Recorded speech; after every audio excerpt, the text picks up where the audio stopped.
ঘাটতি হবে কিনা? তারা সব ইনোসেন্টলি কাজ করছে। আমি বুঝি না, আমি বলছি ছাত্ররা এখন যে কাজগুলো করছে সব ইনোসেন্টলি করছে। আগামী 50 বছরের জন্য আপনারা যদি আপনারা তো আজও কালো ইলেকশন করবেন, দায়িত্বে আসবেন, তখন কি আপনারা এই স্ট্যান্ডার্ডটা সামনে এগিয়ে যাওয়ার ব্যাপারে কাজ করবেন কিনা? কারণ বিগত দিনে পুলিশ যেভাবে ভাবমূর্তি নষ্ট করতে ঘুষ দুর্নীতি ছিল, আমি আপনার প্রশ্নটা না, আমি বয়স এবং অভিজ্ঞতার ঘাটতিটা রাষ্ট্র পরিচালনার ক্ষেত্রে বাধা হবে কি? না না না না, আমার কথা হলো রাষ্ট্র তো ওই দুই ইয়াং ছেলে শুধু পরিচালনা করবে না, তাদের উপরে মুরব্বীরাও আছে। আমি sure it's a very good combination. এবং ওনাদের যদি মানসিকতা থাকে মুরব্বীদের সম্মান করে ওনাদের এক্সপিরিয়েন্স থেকে শেয়ার করা, আমি sure they will do good ইনশাআল্লাহ। ভাই ছাত্রদের তারা অনেকেই আমাদের একটা বার্তা এটা হলো যে রাজনীতিতে আমরা যেমন সবসময় মনে করতাম আমাদের একটা ভিজিবল অপোনেন্ট আছে, সেটা হলো বিরোধী দল।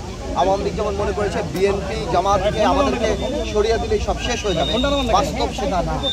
সুতরাং এই যে ছাত্র বৈষম্য বিরোধী ছাত্র আন্দোলন যেটা হয়ে আসছে, এটা আমাদের জন্য ভালো, বিকজ এটা একটা অ্যাকাউন্টেবিলিটি ক্রিয়েট করে। তো আমরা যদি আগামীতে মনে করি যে আমাদের ভিজিবল অপোনেন্টই শুধু আমাদের অপোনেন্ট বা অপোজিশন অপোনেন্ট, কথাটা তা না।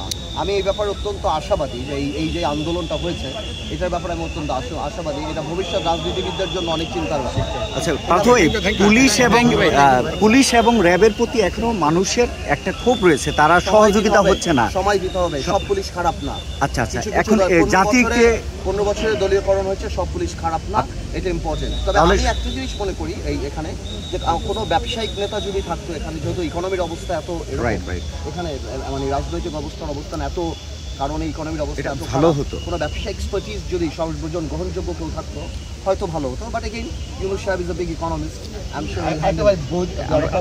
যারা প্রবাসী আছে তাদের একটু বার্তা দেন আমাদেরকে রেভিডেন্স পাঠানোর জন্য আমাদের দেশে। না না, আপনারা প্রবাসী আছে বলেই তো আমরা আছি এই আন্দোলনের পিছনে।